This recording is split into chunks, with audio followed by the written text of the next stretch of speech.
In what appears to be a tough stance, the ANC National Executive Committee says those who are accused of corruption and other serious crimes, including those charged in courts, may be expected to step aside from their positions or responsibilities.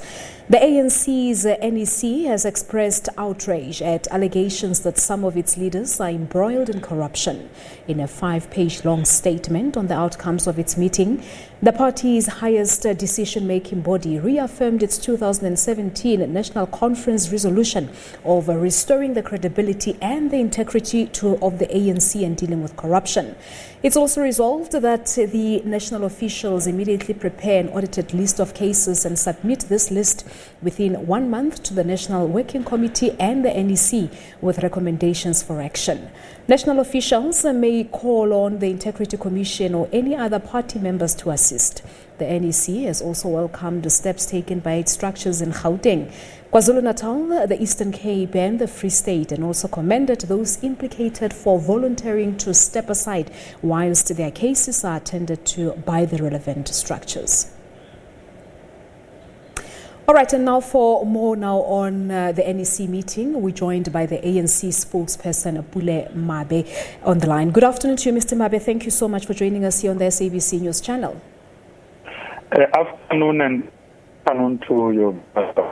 Thank you so much indeed. Let's just see if that line will be able to sustain us. So corruption continue to hamper efforts to fight COVID-19. As a party, are you confident that you can beat corruption this time around? Well, we are confident. The kind of resoluteness that was displayed and expressed at this last virtual National Executive Committee really demonstrated that there is a greater seriousness, but not only that, we also went as far as making sure that those actions that our national officials are expected to undertake at least have got timelines, with ourselves committing that we will be able to come back to our structures and to South Africans broadly to report back on the outcomes and the immediate actions that our structures are already taking. You also know that we had, at the background of us having the National Executive Committee, the provinces of Gauteng, of the Eastern Cape, of KwaZulu-Natal and the Free State have already begun showing some decisive action as it relates to dealing with the issues of implications involving their own members, where we have even seen some of those members voluntarily stepping aside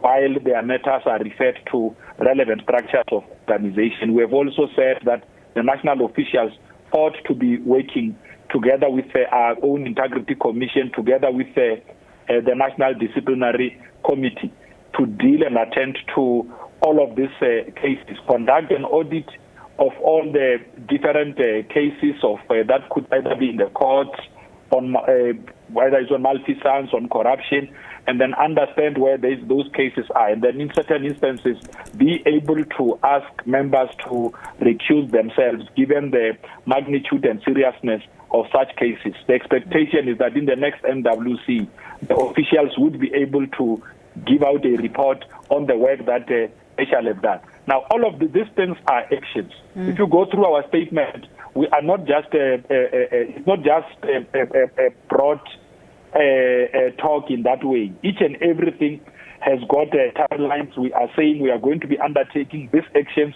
well within this time frame, and we even said these are the things that we expect our structures to be doing. We have said that our provinces and regions must also begin undertaking the very same activities that we ourselves are expected to undertake at the national level. Do an audit of whether it's COVID-19 procurement, it's all outstanding cases of corruption, be able to report back to their different constituencies on the kind of actions that we are taking. But also, we have welcomed the actions that were pronounced by President President of the Republic of South Africa to strengthen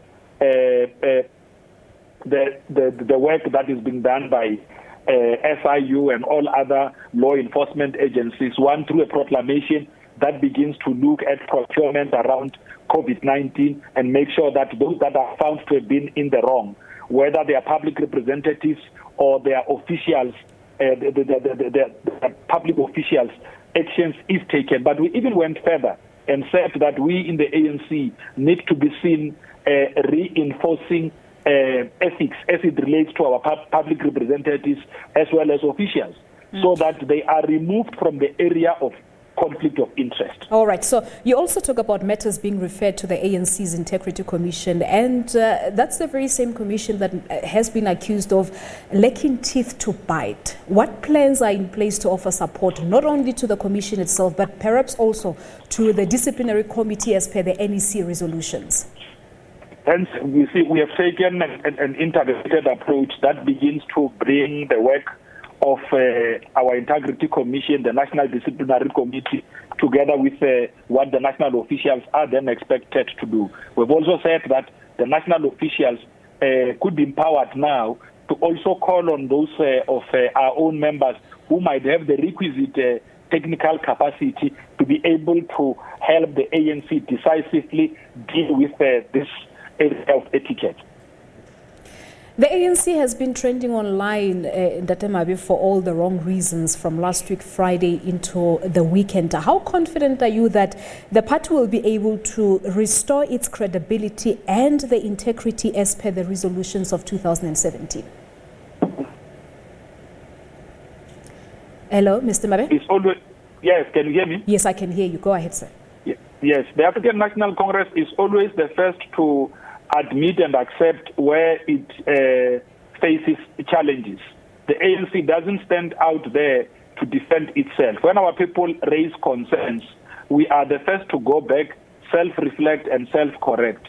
Roll out a program that assures our people that we are serious dealing with those of the things that give the ANC a bad name. I can assure you that in the next few weeks, there is going to be action taken by the African National Congress to be able to reassure society that we are serious about dealing with these misnomers, but also serious about fulfilling our responsibility of leading society. What action will that be? What action will that be? The first action is that you have now allowed, you have empowered national officials to conduct an audit of all of those outstanding cases, which is the first step forward. But you have also brought in the work that must be done by the Integrity Commission, the National Disciplinary Committee, together with what the officials are expected to do, which is unprecedented. This displays seriousness. You have also gone further and put a timeline on this thing. You have also gone out to pronounce on the establishment of these institutions that are capable and have got the necessary capacity to fight your white-collar crimes, corruption, whether it is happening in both the public and the private sector, so that we expose all forms of corruption. We expose price fixing, we expose collusion, we expose illicit transfer of money, so that all of these things are looked at in that very same way, so that corruption is not even a color issue. You know, whether it affects those who are black or white in the country, there must be seen to be decisive action, and we must also be seen to be active with the same kind of vigor and speed. All South Africans enjoy the very same rights that are enshrined in the Constitution. And we want to make sure that in upholding the Constitution, we treat the citizens of the country equally. So going back to what we saw transpire on social media from last week Friday, if that is anything to go by, do you think that ANC may be in danger as we head into the local government elections next year? Well, the ANC has got the capacity to self-correct, engage in dialogue with those that it leads, ensure that it also puts forward processes, even as it relates but I'm sure as I'm going there. I'm sure as you are on social media, you may have seen what other people were saying, that we have had the ANC before saying that it will self-correct, it will deal with the issues around corruption. So there is literally nothing new here. What would you say to such well, correct. I mean, we do understand. You'll also appreciate that social media is also a new terrain of struggle. the opposition parties as well that are contesting the very power that the ANC contests in this country are also available on social media. So we should also, just to be fair to the ANC, of course, there are those that are raising honest views, but to also be fair to the ANC, there are those in social media that want to accelerate a negative narrative against the ANC because they are themselves the opposition to the African National Congress. You see, Palesa, we can't expect the opposition in this country to come out praising the African National Congress. What the ANC ought to do is that the majority of people, ordinary women on the streets, have got confidence that where there is corruption, the ANC is able to decisively act. We must begin to show that example around how we deal with the issues on COVID-19. Because our people must believe and have the confidence that when the ANC went on a lockdown, it was doing so to save lives, not necessarily to begin a grand corruption scheme that will otherwise undermine what must be done to save the lives of ordinary South Africans. So we ought to show people that we are loyal to our own convictions and are doing everything else to protect their lives. But we can only do this if our people themselves also come forward to report crimes that would be committed by our own members, whether it's on food parcels, whether it's on COVID-19, or on any other activity that undermines the tranquility and peace that we want in our country. All right, so a number of important factors coming out of the NEC meeting as well. Preparations for the National Taxi Indaba amongst those, the basic income grant. But due to time constraints, I want us to touch on us celebrating Women's Month in the midst of this high cases or high levels of gender-based violence in the country. What has the NEC said regarding that issue? The ANC has, we have expressed our deep concern around the cases of gender-based violence and support the campaigns that are being carried forward by our own ANC Women's League, working together with other civil society formations to make sure that we deal with the scourge of gender violence. You also know that we in the ANC have carried a number of campaigns around gender-based violence.